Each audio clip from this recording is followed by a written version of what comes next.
Ang cute mo, Watod. Alam nyo, sobrang saya kong magkaroon ako ng camper van. Ang bahay na matagal kong pinangarap magkaroon. Imagine, sa Pilipinas, isa kang Pinoy, pero gumagamit ka ng camper van na napakarami niya sa Japan. Ganyan ang mga camper van sa Japan, pero andito tayo sa Pilipinas, Pinoy tayo. Ganun yung gamit natin. Si Japan. Si Watod ay isang Japanese inspired na camper van. Ganyan ang mga camper van. Majority sa Japan. Palas ganitong weather. Malamig, may hamog-hamog. Ba? Very Japan. Japan. On your knees. Oh, hear the angel voices.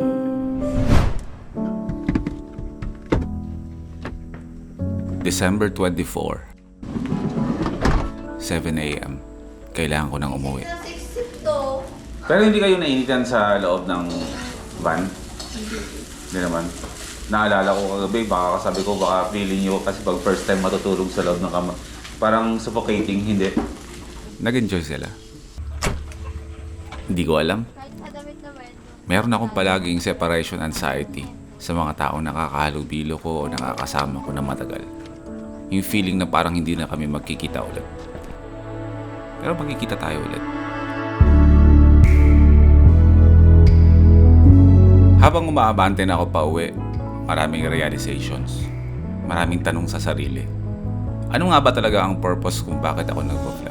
Dati binibida ko lagi yung mga motor ko. Binibida ko sa inyo yung camper van ko. Pero I have these realizations na hindi na ganun eh. Hindi na ganun ngayon. At na-realize ko rin agad na kung ano ang binablog ko ngayon is all about life. Vlogging about life. Gusto ko to. On the way na ako ulit, pabalik ng Maynila. Kung hindi lang magpapasko, hindi pa ako uuwi. Marami pa sanang pwedeng gawin. Pero dahil nga magpapasko, at ito yung panahon na dapat kasama ang pamilya natin. Priority first. Family first. Family first. Nag-ready na ako ng kumot ko kasi dito malamig. Yung mga dadaan nating bundok ngayon na kung saan yung tinatawag na Dalton Pass, zigzag mountain roads, sobrang lamig doon kasi naghahamog-hamog. Excited ako kasi madadaanan natin siya ng may araw. Hindi ako nag-aircon, hindi naman kailangan na mag-aircon at napakalamig talaga dito. Hindi ko maisip na Nueva Vizcaya ganong kalamig. Naisip nyo ba ang Nueva Vizcaya na napakalamig na lugar? Hindi. Diba? Tulad ko. Dahil ang Nueva Vizcaya, dahilan kung bakit napakalamig ng lugar na to is dahil malapit siya sa Baguio, malapit siya sa Banawe. So panibagong araw ng biyahe natin kasama ang ating camper van na si Watod. So far so good. All goods kami dalawa. More travels to us this 2024 na magkasama kaming dalawa. Promise, isasama ko na siya palagi. Kami na palagi ang makikita yung dalawa. Grabe yung hamog, oh. Napakababa. Ang sarap tumira sa lugar na to. Babalik ako dito. Babalikan natin to.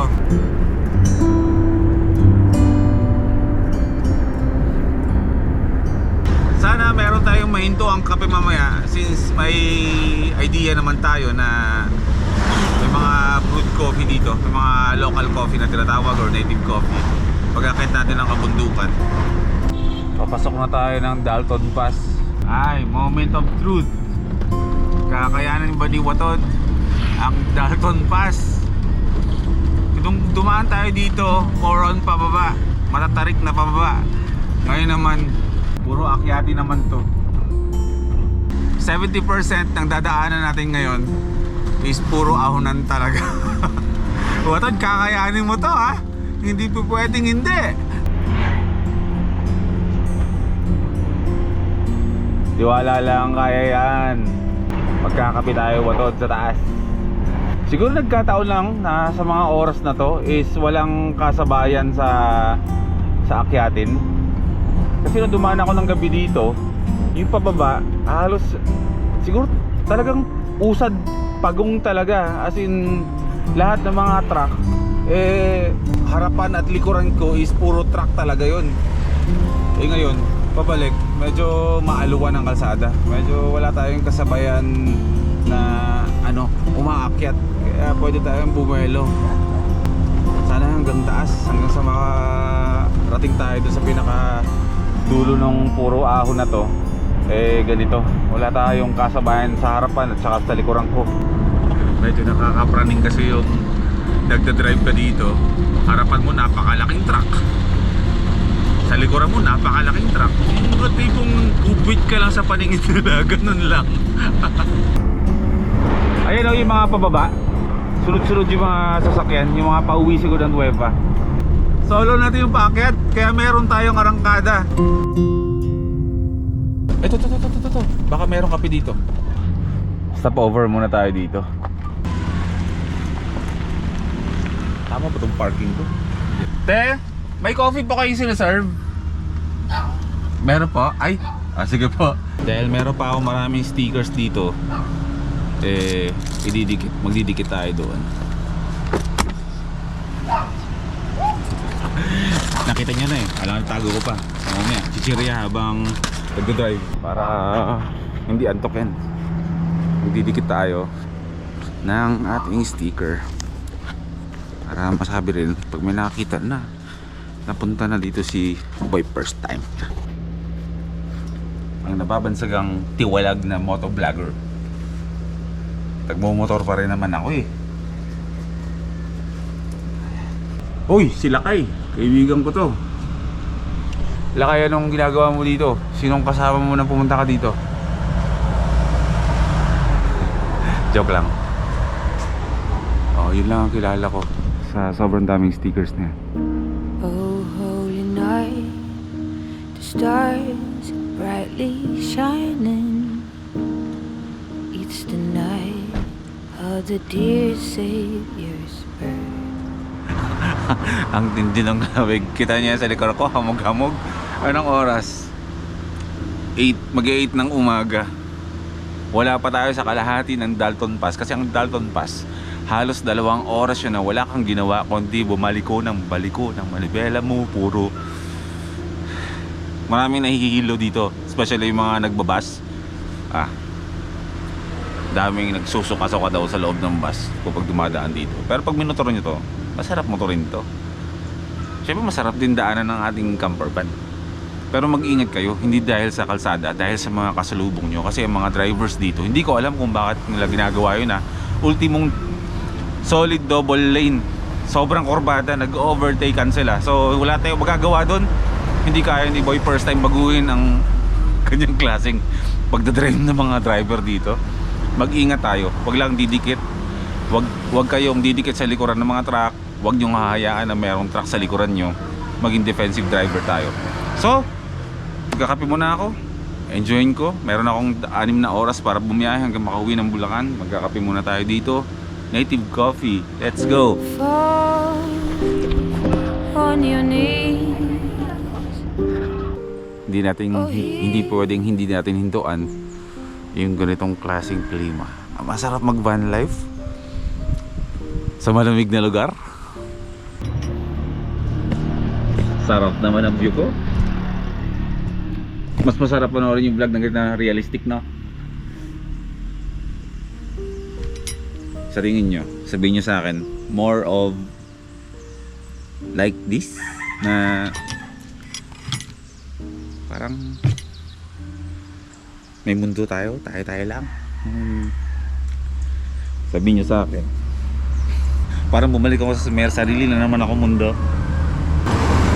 Makakasama nyo pa rin naman yung mga kaibigan natin, yung mga madalas kong kasama sa camping. Pero sabi ko nga, this year 2024,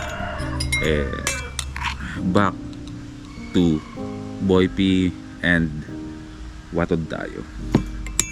Siguro kung magka-camping yung mga kaibigan natin na mga ibang nagva-van life, pupuntahan ko na lang sila kung nasan sila. Pero tayo, iikot-ikot tayo. Wala tayo ibang gagawin kundi nasa loob tayo ng camper van, kung saan saan tayo pupunta.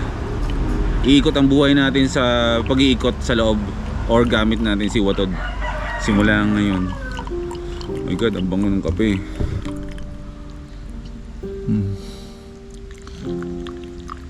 Shucks.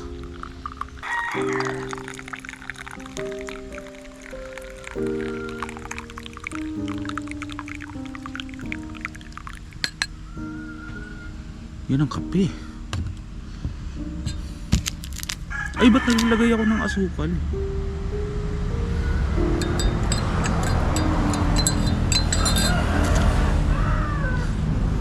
Ang cute mo, Watod.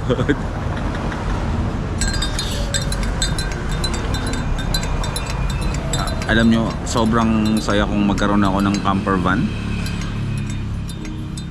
Ang bahay na matagal kong pinangarap magkaroon.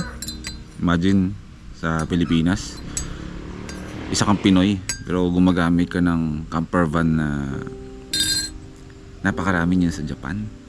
Ganyan ang mga camper van sa Japan, pero andito tayo sa Pilipinas, Pinoy tayo. Ganun yung gamit natin. Si Japan. Si Watod ay isang Japanese inspired na camper van. Ganyan ang mga camper van majority sa Japan. Palas ganitong weather, malamig, may hamog-hamog, ba? Very Japan. Japan.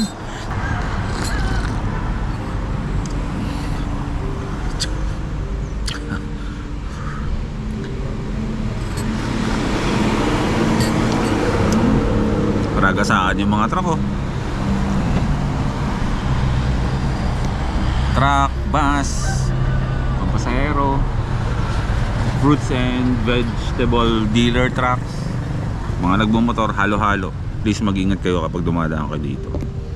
Delikado, pero mag-ingat. Maging defensive driver lang tayo lahat. Defensive driving is the key to a longer life in the world. Yung mga choice of kulay ko talaga, ano? Oh, takti mukhang Samurai X ako dito, ah. Oh.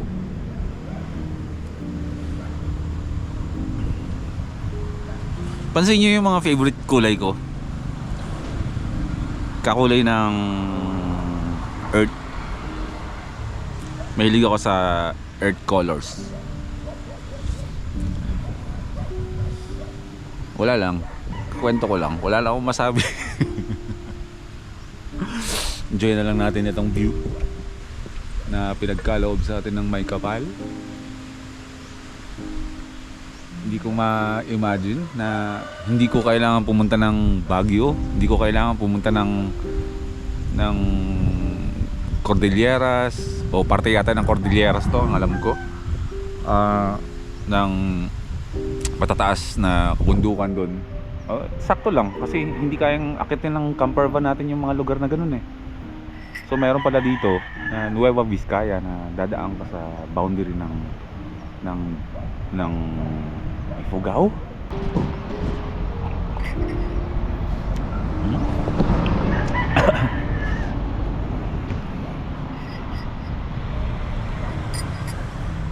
The best feeling ever. Yung bang ako mahilig ako mag-share ng mga quotes sa YouTube, sa Facebook, oh. Yung mga about picnic, yung mga picture na umuulan, picture na mahahamog, na mayroong mga picture na nagka-camping, nagkakape, o ano lang, o picture lang ng mug na sa hamog-hamog, ganito, yan, mga ganyan. Mahilig ako mag-share ng mga ganyang klaseng picture, mga ganito. Tapos ngayon, nagagawa ko siya sa realidad. In reality, nagagawa ko siya. Sarap kaya. Ang goal 2024, maging healthy, priority. Alagaan ng katawan, magsipag ng tahimik, piliin ng mas mabuting tao. Di baling masaktan, wag lang makasakit. Pero hindi yung magagawa. Walang perfectong taong gagawa nun. Kahit ako hindi ko kayang gawin yun, pero susubukan ko. Mas habaan ng pasensya, hindi sa iba kundi sa sarili, kasi mabilis akong mapuno. Pero konti na lang, hindi tulad ng dati. Yun.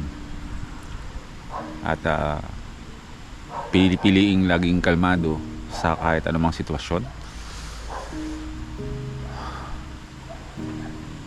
Maabot ko rin lahat ng mga pangarap ko sa kalmadong paraan. Hindi tulad ng dati na sobrang loud. Ang loud ko. Flex dito, flex doon. Kailangan ba i-flex? Ngayon natutunan ko. Pwede kang maging successful ulit na hindi mo piniflex lahat ng mga achievements mo sa buhay. Baga, hindi alam ng karamihan kung anong nangyayari sa'yo. Kung anong pinagkakabalan mo sa buhay. Akala nila, pakapi-kapi ka lang ito, pag-gala-gala ka lang. Pero may boundaries na ako. Ang goal ko lang, may pasyal ko kayo sa mga lugar na hindi nyo napupuntahan. Pakalmahin ko kayo pagkatapos na maghapon yung nakakapagod sa trabaho. Pasayahin kayo. Yung mga malulungkot, sumaya. Yung mga hindi kalmadong tao, kung kailangan kumalma, yun lang. Puro positivity in life lang. Good vibes, ganoon lang. Maraming ba? Paparamdam ko lang, papakita ko lang sa inyo na masaya ang buhay. Mas piliin palagi natin maging masaya at kalmado. Ganoon lang. Okay na, tuloy na sa biyahe. Cheers nature. Maraming salamat.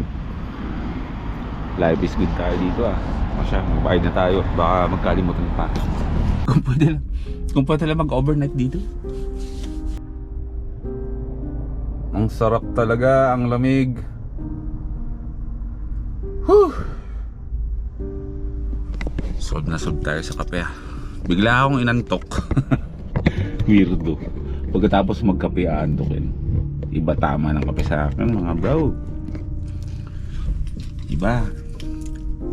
Kape ko hindi yan para magising sa akin. Kapeng totoong kape hindi mga 3-in-1. Iba ang tama sa akin ng totoong kape. Mga native coffee, brewed coffee, ganyan.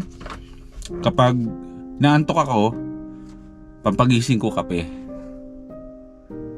Kapag hindi ako makatulog, pampatulog ko kape. Pag gusto kong ma-relax, kape. Kapag kailangan kong ma-energize, kape. So, literal na kape is life talaga. Hindi ba halata na gustong gusto ko dito sa lugar na to? Actually, habang bumabiyahe ako pa uwi, gumagawa na ako ng desisyon kung babalik ba ako dito o hindi na. Iniisip ko rin, what if dito ko na ituloy yung buhay ko, yung bagong simula ng buhay ko? Why not? Diba? Para maiba na yung mundo natin. Promise, masaya ako sa lugar na to. Gagawin ko ang lahat na in time maninirahan na ako dito ng tahimik. Malayo sa katoksikan ng tao, malayo sa katoksikan ng mundo. Magsisipag ako sa tahimik na paraan. Mamumuhay ako sa malamig na lugar kasama ang pamilya ko. Magiging buhay probinsyano ulit ang inyong boy first time. Ganito ako dati, hindi naman ako taong syudad Lumaki ako sa palayan. Nasubukan ko magtanim ng palay. Umaakit ako sa kabundukan. Nabitbit ang daladalang mabibigat na galon ng tubig para mag-igib. Hindi ako sosyal na tao. Napakasimple ng buhay lang ang gusto ko. Nasubukan ko ang buhay na marangya. Pero hindi talaga Lahat ng gusto kong bili, nabibili ko. Pero hindi. Doon ko napatunayan na hindi nabibili ng pera ang kaligayahan. Hindi nabibili. Nasubukan ko ring mamuhay sa realidad ng mundo. Sa syudad. kaya. Gusto ko nang bumalik sa dati kong pagkatao. Kung ano yung kinalakayan ko, yun ang gusto ko ngayon. Gusto kong balikan. Huwag kayong mag-alala. Kasi nakapag-desisyon na rin ako na babalik ako ng Nueva Vizcaya at magtatagal ako dito. Pagkatapos ng bagong taon. O maaari kasunod ng vlog na to. Nasa Nueva Vizcaya na ulit tayo. Merry Christmas sa inyong lahat mga first timers. Maraming salamat sa suporta. At manigong bagong taon sa ating lahat. All my sleeping child, you built your own paradise. Cover you, sleeping child.